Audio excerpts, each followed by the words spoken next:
ಇವತ್ತು ನನ್ನ ಪಾಲಿನ ತುಂಬ ಖುಷಿಯಾದ ದಿನ ಅರ್ಜುನ್. ಆ ದೇವರಿಗೂ ನಿನ್ನ ಜೋಡಿ ಮಾಡಿ ನೋಡಬೇಕು ಅಂತ ಆಸೆ ಆಗಿದೆ ಅನಿಸುತ್ತೆ. ಅದಕ್ಕೆ ಇವತ್ತು ನೀನು ಮೊದಲು ಅಮೃತ ಕಣ್ಣಿಗೆ ಬೀಳದೆ ಮೊದಲು ನನ್ನ ಕಣ್ಣಿಗೆ ಬೀಳೋ ಹಾಗೆ ಮಾಡಿ ಆಶೀರ್ವಾದ ಮಾಡಿದ್ದಾನೆ. ಥ್ಯಾಂಕ್ಸ್ ದೇವ್ರೆ. ಅಂತೂ ನನ್ನ ಆಸೆಗೆ ನಿನ್ನ ಕಡೆಯಿಂದ ಗ್ರೀನ್ ಸಿಗ್ನಲ್ ಸಿಕ್ತು. ಇನ್ನು ನಾನು ನನ್ನ ಪ್ರಯತ್ನಗಳನ್ನ ನಿಲ್ಲಿಸೋ ಮಾತೇ ಇಲ್ಲ. ಆ ದೇವ್ರ ಆಶೀರ್ವಾದನೇ ನನ್ನ ಮೇಲಿದೆ ಅಂದಮೇಲೆ ನಾನು ಯಾರಿಗೂ ಹೆದರೋ ಅವಶ್ಯಕತೆಯೂ ಇಲ್ಲ. ಇನ್ನೇನೇ ಇದ್ದರೂ ಅರ್ಜುನ ನನ್ನೋನಾಗಿ ಮಾಡ್ಕೊಳ್ಳೋದೊಂದೇ ನನ್ನ ಜೀವನದ ಗುರಿ. ಥ್ಯಾಂಕ್ಸ್ ದೇವ್ರೆ.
ಲೇ ರಾಜಿ, ಅದು ಏನೇ ಅಷ್ಟೊತ್ತಿಂದ ನನ್ನ ಮುಖ ನೋಡ್ತಾ ಇದೆಯಾ?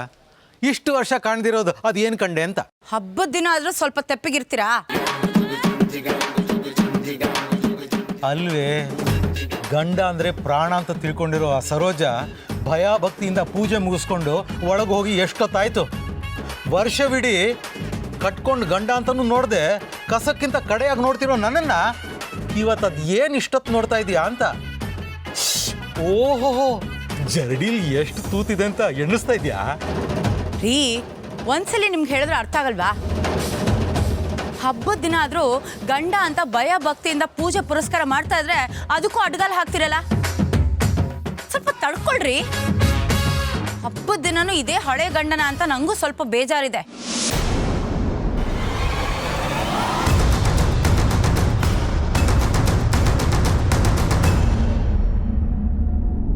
ಈ ದಿನ ಆದ್ರೂ ಆ ದೇವ್ರು ನಿಮ್ ಮುಖನ ಸ್ವಲ್ಪ ಆದ್ರೂ ಬದಲಾಯಿಸ್ತಾನ ಅಂತ ಜರಡಿ ಹಿಡ್ಕೊಂಡು ಕಾಯ್ತಾ ಇದ್ದೀನಿ ನಾನು. ಓಹೋ, ಈ ಮುಖ ಮಾತ್ರ ಅಲ್ಲ, ಈ ದೇವರಾಜನೋ ಪಾಪದ ಪ್ರಾಣಿ ನೋಡಿ ನೋಡಿ ಸಾಕಾಗೋಗಿದೆ. ನನಗೆ ಗೊತ್ತು, ಉರ್ದು ಮುಕ್ಕಳಕ್ಕೆ ಬೇರೆ ಯಾವುದಾದ್ರೂ ಮಿಕ ಸಿಗುತ್ತಾ ನೋಡಪ್ಪ ದೇವ್ರೆ ಅಂತ ಬೇಡ್ಕೋತಾ ಇದೀಯಾ. ಯಾಕೆ ಈ ಜನ್ಮಕ್ಕೆ ನನ್ನನ್ನು ಗೋಳು ಹೊಯ್ಕೊಂಡು ಸಾಲ್ದ? ನೋಡ್ತಾ ಇರೋ ರಾಜಿ, ಹೀಗೆ ಹಬ್ಬದ ದಿನ ಇಂಥ ಕೆಟ್ಟ ಆಲೋಚನೆ ಮನಸ್ಸಲ್ಲಿ ಇಟ್ಕೊಂಡು ಜರಡಿ ಹಿಡಿದ್ರೆ ಮುಂದಿನ ಜನ್ಮದಲ್ಲಿ ರಾಕ್ಷಸ ಗಂಟು ಬೀಳ್ತಾನಂತೆ. ನಿಮ್ಗೇನು ನಷ್ಟ ಇಲ್ಲ ಬಿಡು, ನೀನು ಅದೇ ಪೈಕಿ ತಾನೆ. ರೀ, ಇಷ್ಟೊತ್ತು ಗಂಡ ಗಂಡ ಅಂತ ಬಾಯಿ ಮುಚ್ಕೊಂಡಿದ್ದೆ. ನಿಮ್ದು ಯಾಕೋ ನಾಲಿಗೆ ಉದ್ದ ಆಗ್ತಾ ಇದೆ. ಒಳಗೆ ಬನ್ನಿ, ವಿಚಾರಿಸ್ಕೊಳ್ತೀನಿ. ಆಹಾ, ವ್ರತ ಮುಗಿಯೋ ತನಕ ಸಾಕ್ಷಾತ್ ಸತಿ ಸಾವಿತ್ರಿ, ಮುಗಿದ ತಕ್ಷಣ ಶೂರ್ಪಣಿಕೆ. ರೀ,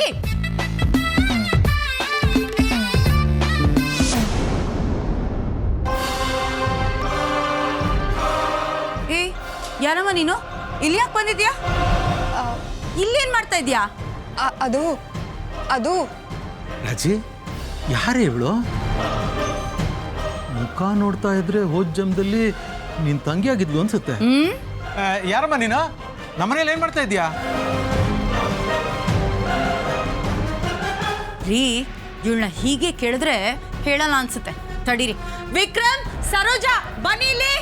ಅಯ್ಯೋ ಆಂಟಿ, ಅಂಕಲ್, ಪಕ್ಕದ ರೋಡ್ಗೆ ಹೋಗ್ಬೇಕಿತ್ತು. ಕತ್ಲೆಲಿ ಮಿಸ್ ಆಗಿ ಇಲ್ಲಿಗೆ ಬಂದ್ಬಿಟ್ಟೆ. ಸಾರಿ. ಅಯ್ಯೋ, ಓಡೋದ್ಲು. ಬನ್ನಿ.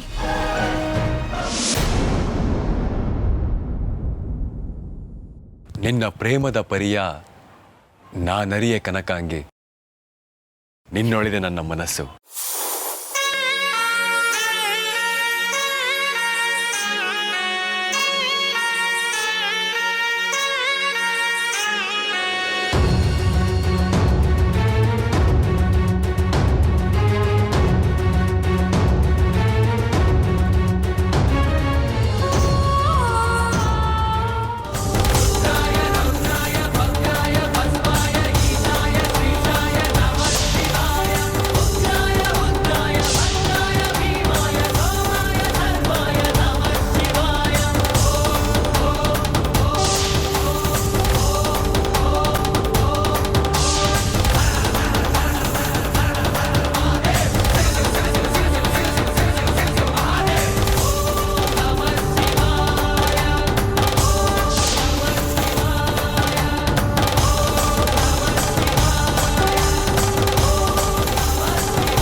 ನಿಮ್ಮ ಎಲ್ಲ ಶಕ್ತಿಗಳು ನನ್ನ ಕೂಡ್ಕೊಳ್ಳಿ. ಇಷ್ಟು ದಿನ ಆ ನಾಗಿಣಿ ತಾನೇ ಶಕ್ತಿವಂತೆ ಅಂತ ಮೆರಿತಾ ಇದ್ಲು ಅಲ್ವಾ? ಇವತ್ತು ನಾನೆಷ್ಟು ಶಕ್ತಿವಂತ ಅಂತ ಅವಳು ಗೊತ್ತಾಗ್ಲೇ. ಆ ನಾಗಿಣಿಯ ಹೆಡೆ ಮುರಿ ಕಟ್ಟಬೇಕಿದೆ, ಅವಳನ್ನ ಮಟ್ಟ ಹಾಕ್ಬೇಕಿದೆ. ಅದಕ್ಕೆ ನನಗೆ ನಿಮ್ಮ ಬೆಂಬಲ ಬೇಕಿದೆ. ಬನ್ನಿ ಬನ್ನಿ ಬನ್ನಿ.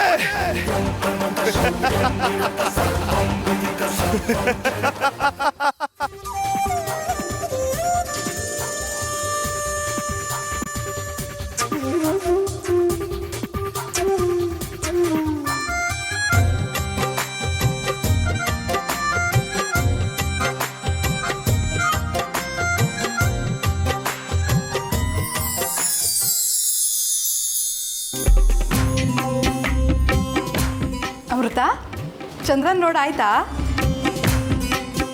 ಏನೇ ಒಬ್ಳೇ ನಗ್ತಾ ಇದೆಯಾ? ಏನು ಸಮಾಚಾರ? ಅಮ್ಮ ಅದು ಓಹೋ, ಅರ್ಜುನವ್ರ ಬಗ್ಗೆ ಕನ್ಸು ಕಾಣ್ತಾ ಇದೆಯಾ?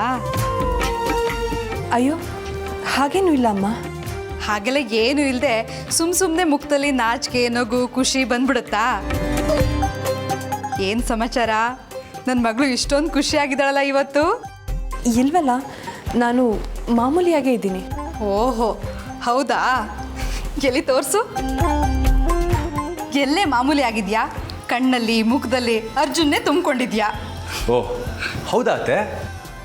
ಓ, ನೆನೆದವರ ಮನದಲ್ಲಿ. ಎಲ್ಲಿ ಕಣ್ಣಲ್ಲಿ ಮುಖದಲ್ಲಿ ಎಲ್ಲ ನಾನೇ ತುಂಬಿಕೊಂಡಿದ್ದೀನಂತೆ. ನೋಡೋಣ.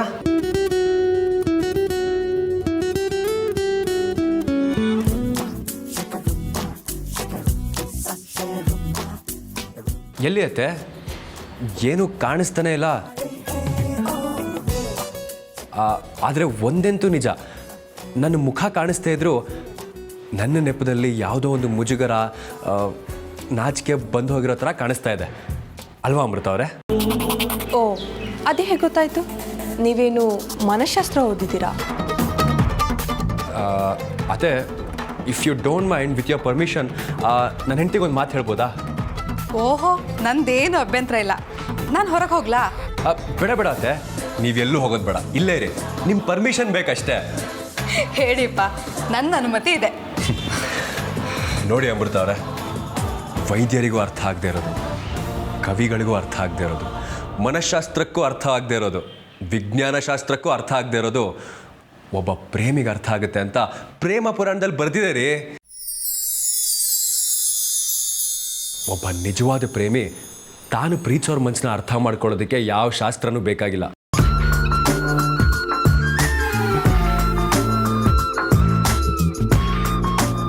ಪರಿಶುದ್ಧವಾದ ಮನಸ್ಸಿದ್ರೆ ಸಾಕ್ರಿ. ಏನಂತೀರ ಅತ್ತೆ? Wow, super. ಎಂತ ಮುತ್ತಿನಂತ ಮಾತು ಹೇಳಿದ್ರಿ ನೋಡಿ. ಅಮ್ಮ, ನೀವು ಇವ್ರ ಜೊತೆ ಸೇರ್ಕೊಂಡ್ಬಿಟ್ರಾ? ಹ್ಞೂ, ಮತ್ತೆ ನನ್ನ ಮಗಳನ್ನ ಇಷ್ಟೊಂದು ಅರ್ಥ ಮಾಡ್ಕೊಂಡಿರೋ ಅಳಿಯಂದ್ರ ಪರವಾಗಿ ನಿಲ್ದೇ ಇರೋಕ್ಕಾಗತ್ತಾ? ಸರಿ ಸರಿ, ಮಾತು ಸಾಕು. ಬೆಳಗ್ಗೆಯಿಂದ ಎಲ್ಲರೂ ಸುಸ್ತಾಗಿದ್ದೀವಿ, ಊಟಕ್ಕೆ ಲೇಟ್ ಆಗ್ತಿದೆ. ಅರ್ಜುನ್ ಬನ್ನಿಪ್ಪ. ನಾನು ಬರ್ಬೇಕಾತೆ? ಹ್ಞೂ ಅರ್ಜುನ್, ಬರೀ ಮಾತಿಂದ ಹೊಟ್ಟೆ ತುಂಬಲ್ಲ, ಪ್ರೀತಿಸೋದಕ್ಕಾದ್ರೂ ಶಕ್ತಿ ಬೇಕಲ್ಲ. ಬನ್ನಿ ಬನ್ನಿ.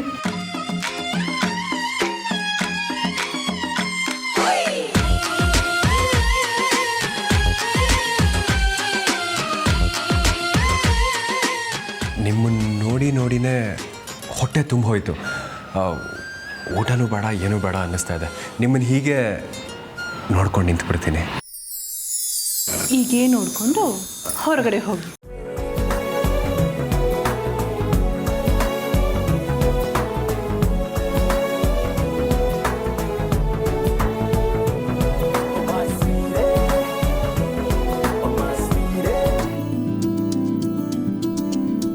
ಅತ್ತೆ, ಮೊದಲು ಪಾಯಸ ಬಡಿಸ್ಬಿಡೋಣ ಅಲ್ವಾ ಎಲೆಗೆ? ಅಲ್ಲಿ ಕೋಸಂಬರಿ ಎಲ್ಲಕ್ಕೆ ರೆಡಿ ಮಾಡಿ ಇಟ್ಟಿದ್ದೀನಿ. ಅಮೃತ, ಒಂಚೂರು ಕಾಯಿ ತುರ್ತಾಕ್ಬಿಡಮ್ಮ. ಅಮೃತ, ನಿಂಗೆ ಹೇಳ್ತಾ ಇರೋದು, ಕೋಸಂಬರಿಗೆ ಒಂಚೂರು ಕಾಯಿ ತುರ್ದಾಕ್ಬಿಡು. ಪಾಯಸಕ್ಕೆ ಆಗಲೇ ಹಿಂಗೆಲ್ಲ ಹಾಕಲಾಗಿದೆ.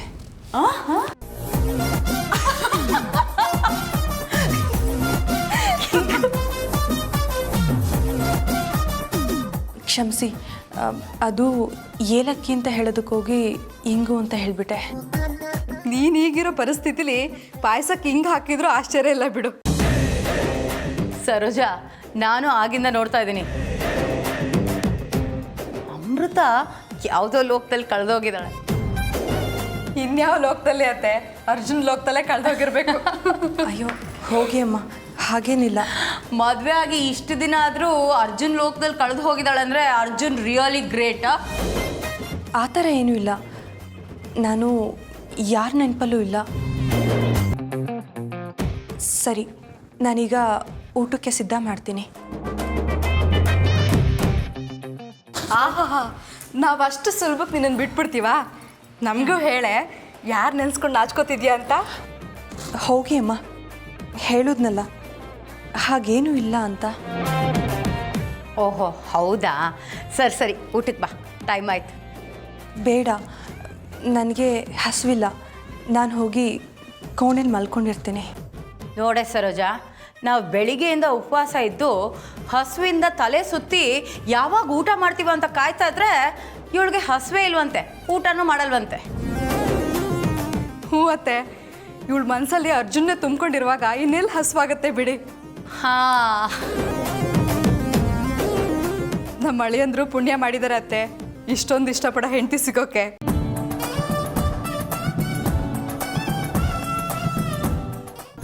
ಭೈರವ, ಇಷ್ಟು ದಿನ ನೀನೇ ಪರಮಶಕ್ತಿಶಾಲಿ ಇನ್ನು ಅಹಂಕಾರದಲ್ಲಿ ಮೆರೀತಾ ಇದ್ದೀಯಲ್ವಾ?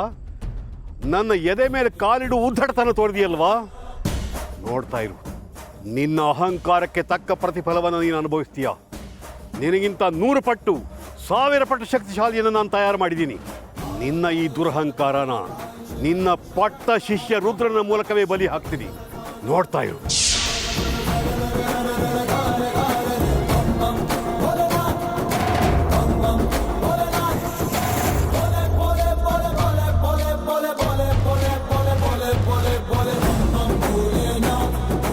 ರುದ್ರ ಹೇಳಿ ಕೇಳಿ ದುರಾಶೆ ಮನುಷ್ಯ.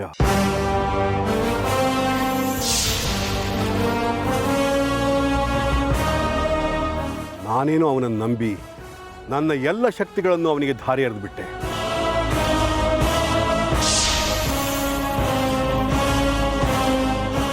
ಆದರೆ ರುದ್ರ ಅದನ್ನು ಒಳ್ಳೆ ಕೆಲಸಕ್ಕೆ ಬಳಸ್ಕೊಳ್ತಾನೋ ಇಲ್ಲ ತನ್ನ ಸ್ವಾರ್ಥ ಸಾಧನೆಗೆ ಬಳಸ್ಕೊಳ್ತಾನೋ ಅದನ್ನು ನೋಡಬೇಕಾಗಿದೆ.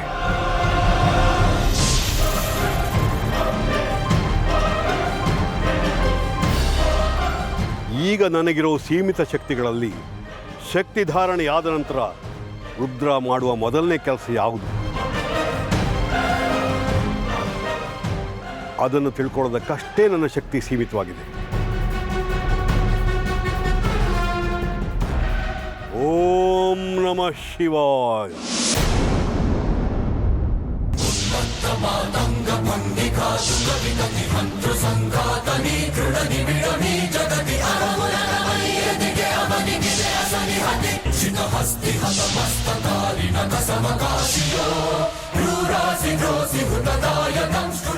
ಶಿವನೇ, ಏನಿದು?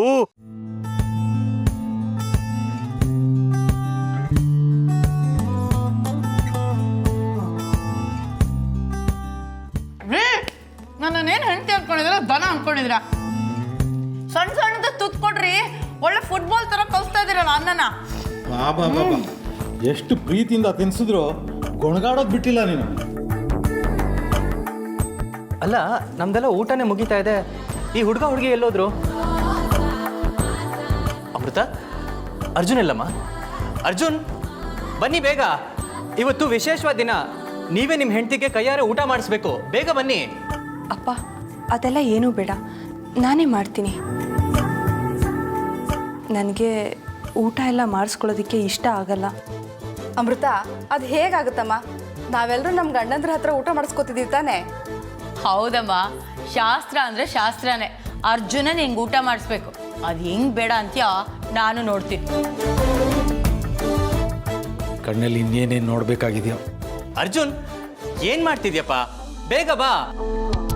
ಬೆಳಗಿಂದ ಉಪವಾಸ ಇದ್ದು ನನ್ನ ಮಗಳ ಮುಖ ಬಾಡ್ ಹೋಗಿದೆ. ಬಂದೆ ಬಂದೆ ಬಂದೆ ಬಂದೆ ಬಂದೆ ಬಂದೆ ಈಗ ಕಾರಣ ಕೇಳಿದ್ರೆ ಏನು ಹೇಳೋದು? ಅಥವಾ ನಾನು ಹೇಳೋ ಕಾರಣನ ಅವ್ರು ನಂಬ್ತಾರ? ಪದೇ ಪದೇ ನನ್ನನ್ನು ಪ್ರೀತಿಸೋ ಅರ್ಜುನ್ ಮನಸ್ಸಿಗೆ ನೋವು ಕೊಡೋ ಹಾಗೆ ಸಂದರ್ಭನ ಸೃಷ್ಟಿ ಮಾಡ್ತಿದ್ಯಲ್ಲ ಪರಮೇಶ್ವರ, ಇದು ನಿನಗೆ ಸರಿ ಅನ್ಸುತ್ತಾ ಹೇಳು? ಒಂದು ಕಡೆ ಇಷ್ಟು ದಿನ ನನ್ನ ಪ್ರಾಣಕ್ಕೆ ಕಾವಲಾಗಿ ನಿಂತಿದ್ದ ಗುರುಗಳು, ಇನ್ನೊಂದು ಕಡೆ ನನ್ನನ್ನು ಪ್ರಾಣಕ್ಕಿಂತ ಹೆಚ್ಚಾಗಿ ಪ್ರೀತಿಸೋ ಅರ್ಜುನ್ ಅವರು. ಇಬ್ರಿಗೂ ನನ್ನ ಅವಶ್ಯಕತೆ ಇದೆ ಈಗ. ಯಾರಿಗೋಸ್ಕರ ಯಾರನ್ನು ಬಿಡ್ಲಿ? ಬೇಕಿತ್ತ ನನಗೆ ಈ ಸಂಬಂಧಗಳ ಹಂಗು? ಬೇಕಿತ್ತ ನನಗೆ? ಭಗವಂತ, ಏನ್ ಮಾಡ್ಲಿ ನಾನೀಗ? ಏನ್ ಮಾಡ್ಲಿ?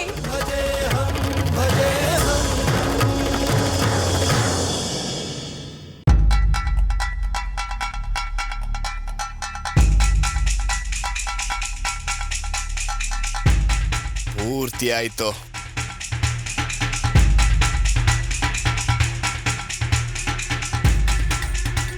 ದಕ್ಷಕವನದ ಪ್ರದಕ್ಷಿಣೆ ಪೂರ್ತಿ ಆಯ್ತು. ಈಗ ನಾನು ಪರಿಪೂರ್ಣ.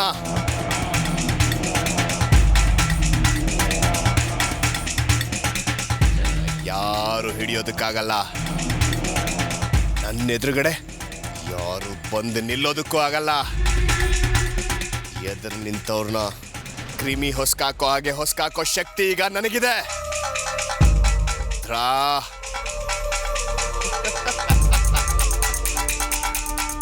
ಈಗ ಉಳ್ಕೊಂಡಿರೋ ಕೆಲಸ ಅಂದ್ರೆ ಆ ಬಡಪಾಯಿ ಜೋಗಿನ ಪರಮೇಶ್ವರನ ಪಾದಕ್ಕೆ ತಲುಪಿಸೋದು.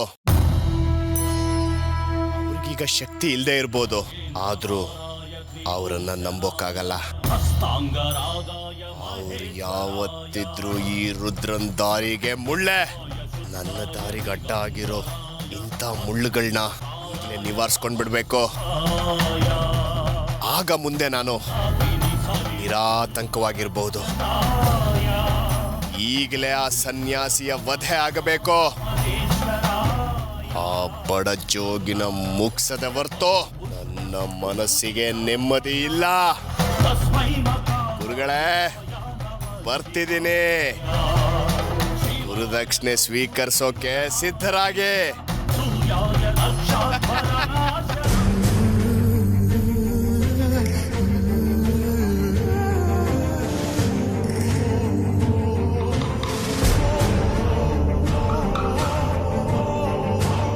ಅರ್ಜುನ್, ಯಾಕಪ್ಪ ಇಲ್ಲಿ ಕೂತಿದ್ಯಾ? ಮಾವ, ನೀವೇ ನೋಡಿದ್ರಿ ಅಲ್ವಾ ಅಮೃತ ಅವ್ರ ಜೊತೆ ಹೇಗೆ ನಡ್ಕೊಂಡ್ರು ಅಂತ. ಅಲ್ಲ, ನಾನು ಏನು ಹೇಳಬಾರ್ದು ಹೇಳಿದೆ ಅಂತ ಅವ್ರು ಆ ರೀತಿ ರೂಮ್ಗೆ ಹೋದರು. ಒಟ್ಟಿನಲ್ಲಿ ಅವ್ರನ್ನ ಅರ್ಥ ಮಾಡ್ಕೊಳ್ಳೋದಕ್ಕೆ ನಾನು ಪೂರ್ತಿ ಸೋತು ಹೋಗಿದ್ದೀನಿ ಅಂತ ಅನ್ನಿಸ್ತದೆ ಮಾವ. ಛೇ, ಹಾಗೆಲ್ಲ ಯಾಕಪ್ಪ ಅನ್ಕೋತೀಯ? ಇದೆಲ್ಲ ಸಣ್ಣ ವಿಚಾರ, ಸಮಾಧಾನ ಮಾಡ್ಕೊ, ಎಲ್ಲ ಸರಿ ಹೋಗುತ್ತೆ. ನೋಡಿ ಅರ್ಜುನ್ ಅವರೇ, ಅಮೃತ ನಮ್ಮ ಮಗಳು. ಹಾಗಂತ ಅವಳು ಮಾಡಿದ್ದೆಲ್ಲ ಸರಿ ಅಂತ ನಾವು ಹೇಳಲ್ಲ. ಆದರೆ ಒಂದು ಮಾತಂತೂ ನಿಜ, ಅವಳು ನಮಗೆ ದೇವ್ರು ಕೊಟ್ಟ ಮಗಳು. ಅವಳು ಯಾರು, ಅವಳ ಹಿನ್ನೆಲೆ ಏನು, ಅವಳ ಬದುಕಲ್ಲಿ ಏನು ನೋವಾಗಿದೆ ಅಂತ ನಮಗೂ ಸರಿಯಾಗಿ ಗೊತ್ತಿಲ್ಲ. ಆದರೆ ಅವಳ ಮನಸ್ಸಲ್ಲಿ ಯಾವುದೋ ಒಂದು ಘಟನೆ, ಯಾವುದೋ ಒಂದು ಗಾಢ ನೋವಿರೋದಂತೂ ಸತ್ಯ. ಅದನ್ನು ಹೇಳ್ಕೊಳಕ್ಕಾಗದೆ ಕೆಲವೊಂದೊಂದು ಸಲ ಈ ರೀತಿ ಆಡ್ತಾಳಷ್ಟೆ. ನೀವು ಬೇಜಾರು ಮಾಡ್ಕೋಬೇಡಿ. ಏನೇ ನೋವಿದ್ರು ನನ್ನ ಹತ್ರ ಹೇಳ್ಕೊಬೋದಲ್ವಾ ಅತ್ತೆ? ನಾನೇನು ಹೊರಗ್ನವನ? ಅದೇನೋಪ್ಪ, ಒಂದೊಂದು ಸರಿ ಯಾಕೆ ಅವಳು ಆ ಥರ ನಡ್ಕೋತಾಳೆ ಅಂತ ನಮಗೂ ಅರ್ಥ ಆಗಲ್ಲ. ಆದರೆ ಒಂದಂತೂ ನಿಜ, ಅಮೃತ ಕೆಟ್ಟ ಹುಡುಗಿ ಅಲ್ಲಪ್ಪ. ಅವಳಿ ಮನೆಗೆ ಬಂದಮೇಲೆ ನಮಗಂತೂ ತುಂಬ ಒಳ್ಳೆಯದೇ ಆಗಿದೆ. ಆದರೆ ಅವಳು ಯಾಕೆ ಈ ರೀತಿ ನಿನ್ನ ಹತ್ರ ನಡ್ಕೋತಾ ಇದ್ದಾಳೆ ಅಂತ ಗೊತ್ತಾಗ್ತಾ ಇಲ್ಲ. ಯಾವ ಜನ್ಮದ ಋಣಾನ್ ಬಂದಾನೋ ನೀವಿಬ್ರು ಒಂದಾಗಿದ್ದೀರ. ಸಣ್ಣ ಪುಟ್ಟ ವಿಚಾರಗಳನ್ನ ಇಟ್ಕೊಂಡು ದಯವಿಟ್ಟು ನನ್ನ ಮಗಳನ್ನ ದೂರ ಮಾಡಬೇಡಪ್ಪ. ತಂದೆ ತಾಯಿಯಾಗಿ ನಾವು ಕೇಳ್ಕೊಳ್ಳೋದಿಷ್ಟೆ. ಛೇ, ಹಾಗೆಲ್ಲ ಯಾಕಂತೀರ ಮಾವ? ಹಾಗಲ್ಲಪ್ಪ, ಅವಳೇನೋ ತಿಳಿಯೋದು ಹುಡುಗಿ. ಗೊತ್ತಿಲ್ಲದೆ ಏನಾದರೂ ತಪ್ಪು ಮಾಡಿದ್ರೆ ನೀವೇ ಅನುಸರಿಸ್ಕೊಂಡು ಹೋಗಿ. ಒಟ್ಟಿನಲ್ಲಿ ನಿಮ್ಮಿಬ್ಬರು ಮಧ್ಯೆ ಈ ಘಟನೆ ಅಡ್ಗೋಡಿಯಾಗಿ ನಿಲ್ಬಾರ್ದು ಅಷ್ಟೆ. ಖಂಡಿತ ಅತ್ತೆ. ಅವಳು ಯಾವುದೋ ವಿಚಾರಕ್ಕೆ ಬೇಜಾರು ಮಾಡ್ಕೊಂಡಿದ್ದಾಳೆ ಅನಿಸುತ್ತೆ. ನೀನೇ ರೂಮಲ್ಲಿ ಕೂತ್ಕೊಂಡು ನಿಧಾನವಾಗಿ ಅವಳನ್ನ ಮಾತಾಡಿಸು, ಎಲ್ಲ ಸರಿ ಹೋಗುತ್ತೆ.